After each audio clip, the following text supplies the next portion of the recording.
Welcome to our channel. इस video में हम कक्षा 8वीं विज्ञान के अध्याय 6 कार्बन के प्रश्नों के उत्तर करेंगे। इस वीडियो को सुनने मात्र से ही आपको सारे प्रश्नों के उत्तर याद हो जाएंगे। तो अगर आपने हमारे चैनल को अभी तक सब्सक्राइब नहीं किया है तो जल्दी से सब्सक्राइब कर लीजिए और इस वीडियो को लाइक कर अपने फ्रेंड्स को जरूर शेयर करें। तो चलिए शुरू करते हैं। सबसे पहले हम पाठ के मध्य में दिए गए प्रश्नोत्तर करेंगे।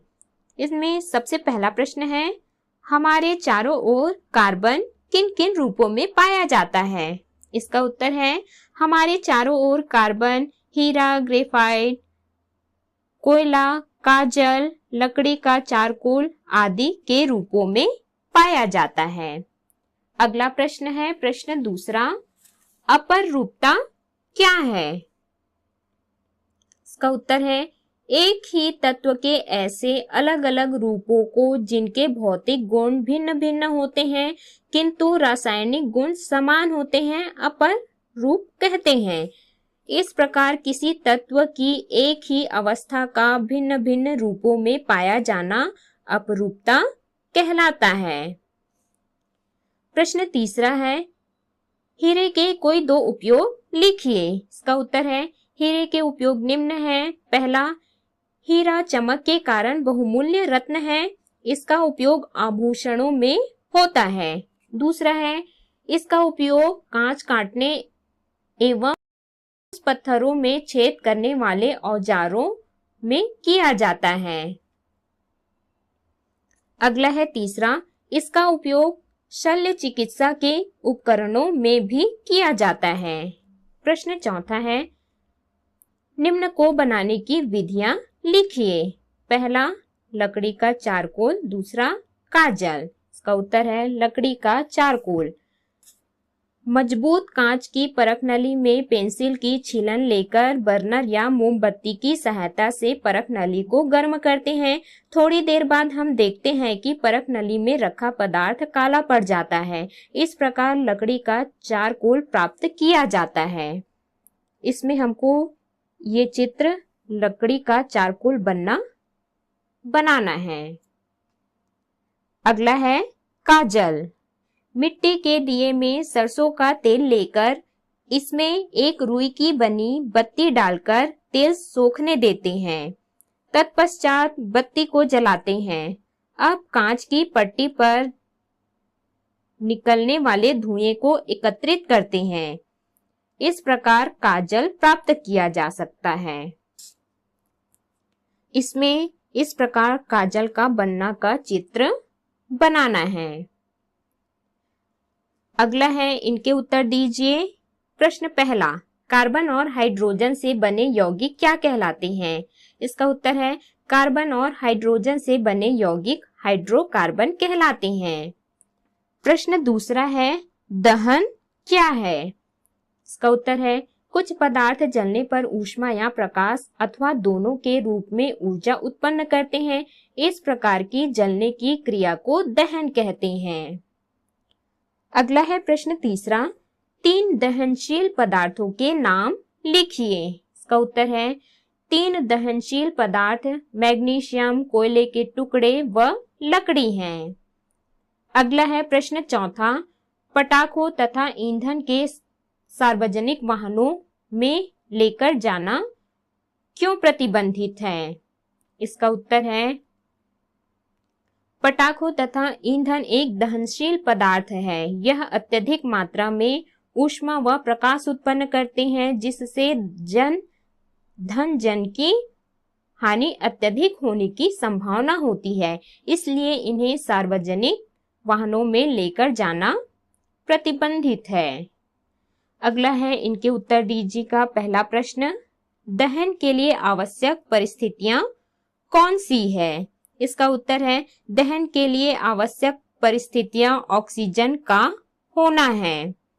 प्रश्न दूसरा है, ज्वलन ताप किसे कहते हैं? इसका उत्तर है, जिस न्यूनतम ताप पर कोई पदार्थ वायु की उपस्थिति में जलना प्रारंभ करता है वह ताप उस पदार्थ का ज्वलन ताप कहलाता है।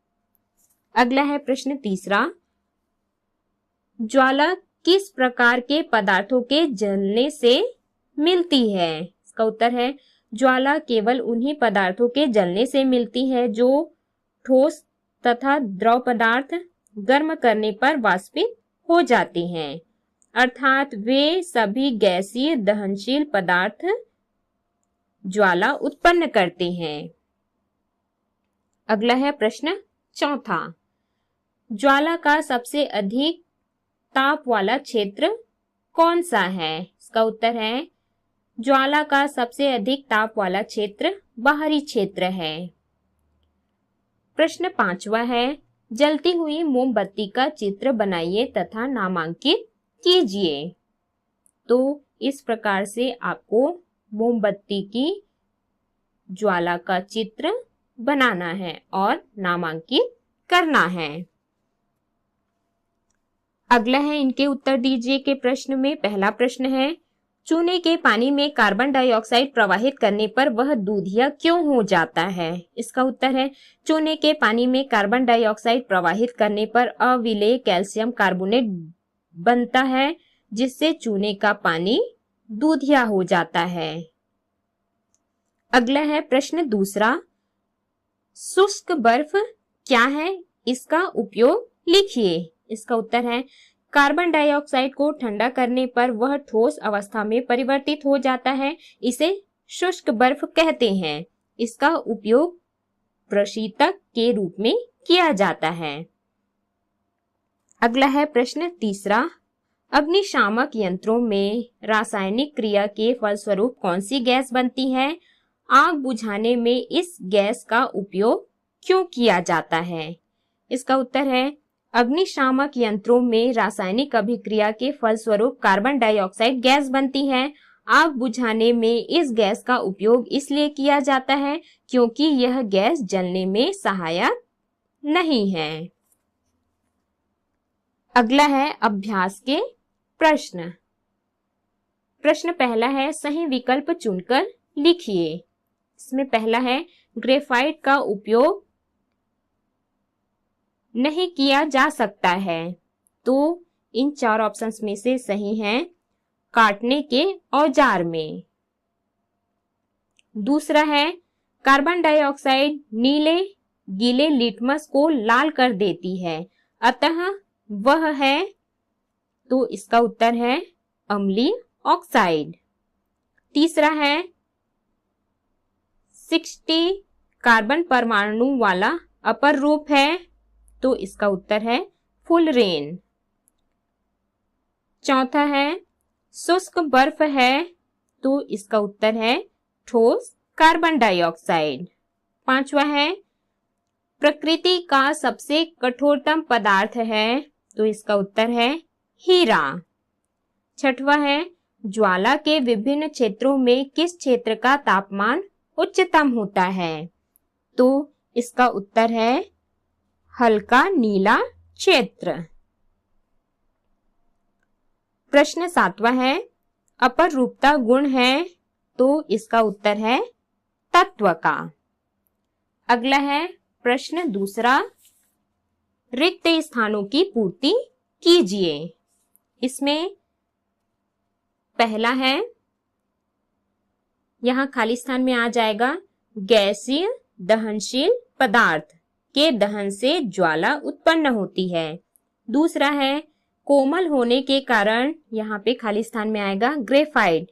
ग्रेफाइट का प्रयोग पेंसिल में किया जाता है। तीसरा है, यहाँ आ जाएगा हीरा। हीरा कार्बन का कठोरतम अपर रूप है। चौथा है कार्बन डाइऑक्साइड, यहाँ खाली स्थान में आ जाएगा रंगहीन गंधहीन गैस है। अगला है प्रश्न तीसरा, निम्नलिखित कथन सही है अथवा गलत पहचान कर गलत कथन को सही कीजिए। पहला है, हीरे तथा ग्रेफाइट में एक ही तत्व कार्बन है, ये सही है।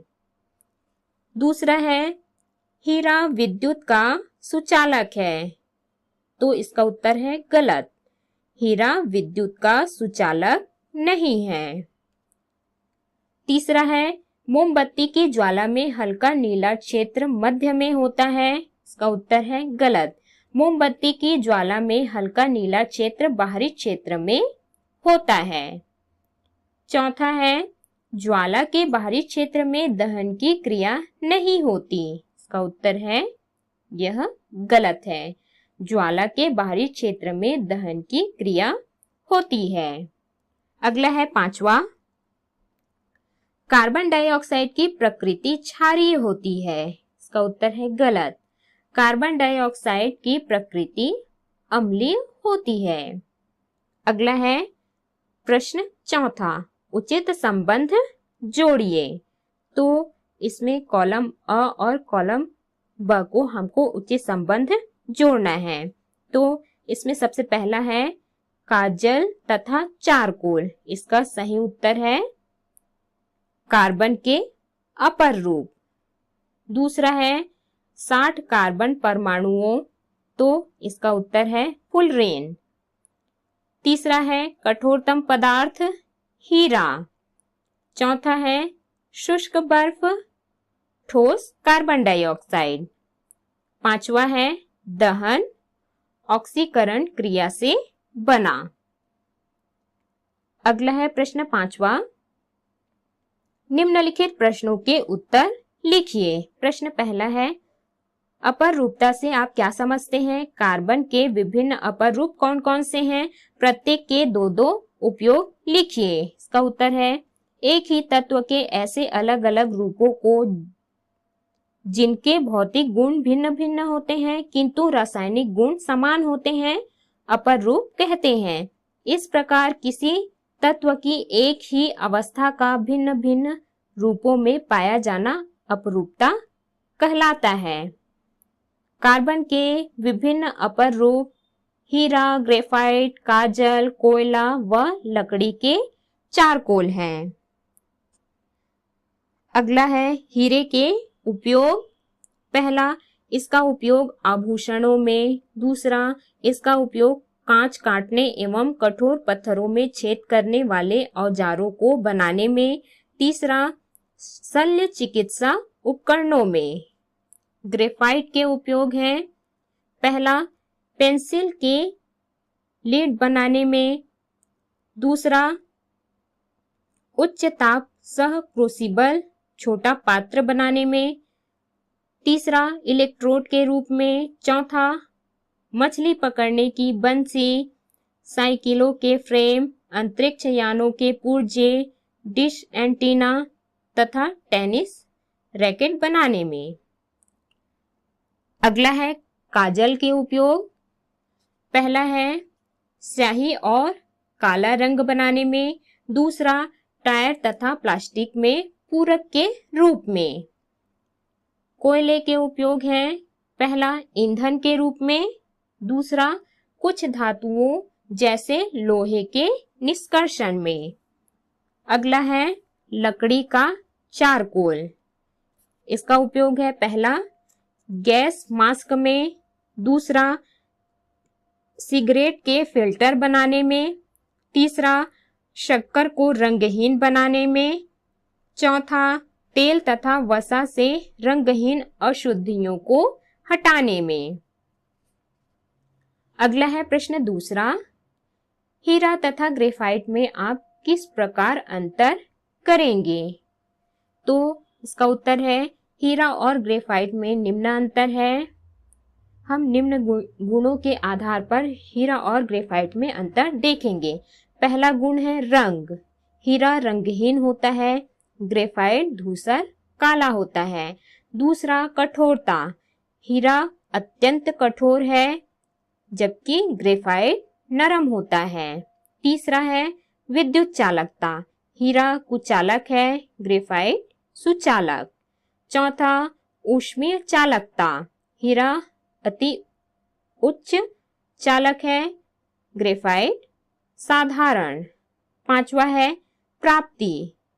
हीरा की प्राप्ति विरल है और ग्रेफाइट सामान्य। छठवा है प्रत्येक में कार्बन परमाणु की संख्या हीरे में 4 होती है और ग्रेफाइट में 3। सातवां है घनत्व। हीरा 3500 किलोग्राम प्रति घन मीटर, जबकि ग्रेफाइट 2200 किलोग्राम प्रति घन मीटर। अगला है प्रश्न तीसरा, फुलरीन क्या है, इसके प्रमुख उपयोग लिखिए। इसका उत्तर है ग्रेफाइट को अत्यधिक उच्च ताप पर गर्म करके कार्बन का नया अपर रूप बनाया है जिसे फुलरीन कहते हैं। इसका अणु गोलीय होता है जिसमें 60 कार्बन परमाणु एक दूसरे से जुड़े होते हैं। इसके प्रमुख उपयोग निम्न हैं। पहला, अतिचालक, अर्धचालक, स्नेहक, उत्प्रेरक, विद्युत तार के निर्माण में। दूसरा, एड्स की रोकथाम में।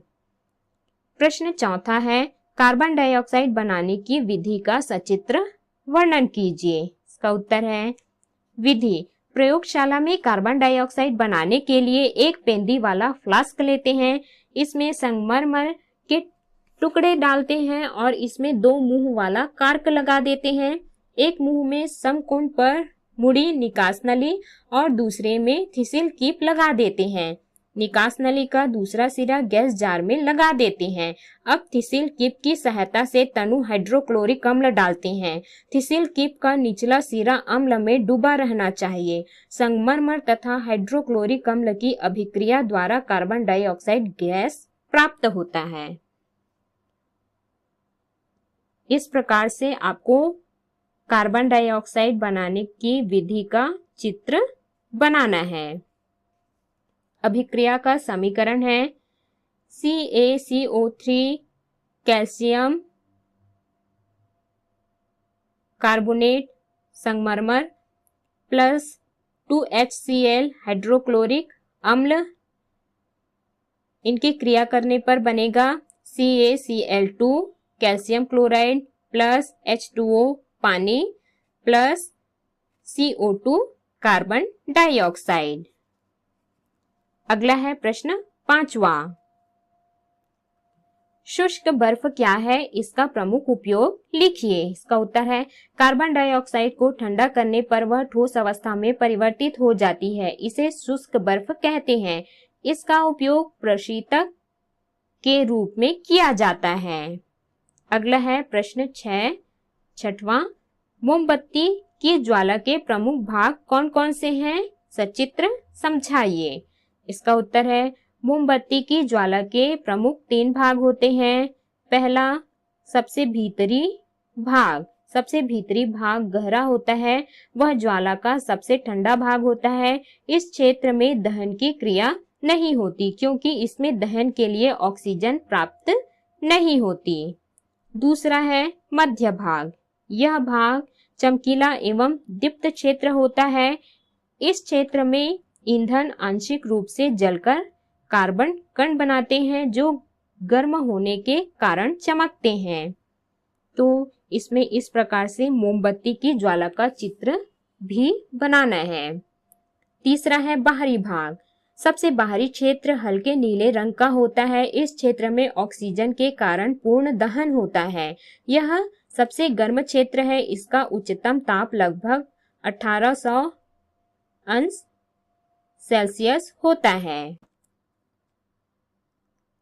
प्रश्न 7वां है, कारण स्पष्ट कीजिए। क, हीरे का उपयोग आभूषण के रूप में होता है। इसका उत्तर है हीरे को उपयोग के लिए इस प्रकार काटी व तराशी जाती है कि जब कोई प्रकाश की किरण प्रवेश करे तो बाहर निकलने से पूर्व कई बार पूर्ण आंतरिक परावर्तन हो सके। इस प्रकार उसकी सतह चमकीली दिखाई देती है और इसलिए आभूषण बनाने में उपयोग किया जाता है। ख है, हीरे का उपयोग काटने वाले औजार बनाने में होता है। इसका उत्तर है दृढ़ संरचना के कारण हीरा सबसे कठोर पदार्थ है, इसलिए इसका उपयोग काटने वाले औजार बनाने में किया जाता है। अगला है ग, ग्रेफाइट का उपयोग स्नेहक के रूप में किया जाता है। इसका उत्तर है ग्रेफाइट की संरचना षटकोणीय होती है तथा एक दूसरे के ऊपर दुर्बल बंध होने के कारण फिसलती रहती है, जिसके कारण ग्रेफाइट चिकना तथा मुलायम होता है, इसलिए ग्रेफाइट का उपयोग स्नेहक के रूप में किया जाता है। घ है, ग्रेफाइट का उपयोग इलेक्ट्रोड के रूप में होता है। इसका उत्तर है ग्रेफाइट विद्युत एवं ऊष्मा का अच्छा सुचालक है, इसलिए इसका उपयोग इलेक्ट्रोड के रूप में होता है। अंग है, पेट्रोल का उपयोग लालटेन में नहीं किया जाता। इसका उत्तर है पेट्रोल वाष्पशील द्रव है तथा शीघ्रता से आग पकड़ लेता है, इसलिए लालटेन में इसका उपयोग नहीं किया जाता। प्रश्न 8वां है, फातिमा के घर चूल्हे की लौ नीली है जबकि राजेश के घर की पीली। दोनों में से किसके घर खाना जल्दी बनेगा और क्यों? इसका उत्तर है फातिमा के घर के चूल्हे की लौ नीली होने के कारण खाना जल्दी बनेगा, क्योंकि नीली लौ का ऑक्सीजन के कारण पूर्ण दहन होता है। यह लौ का सबसे गर्म क्षेत्र है।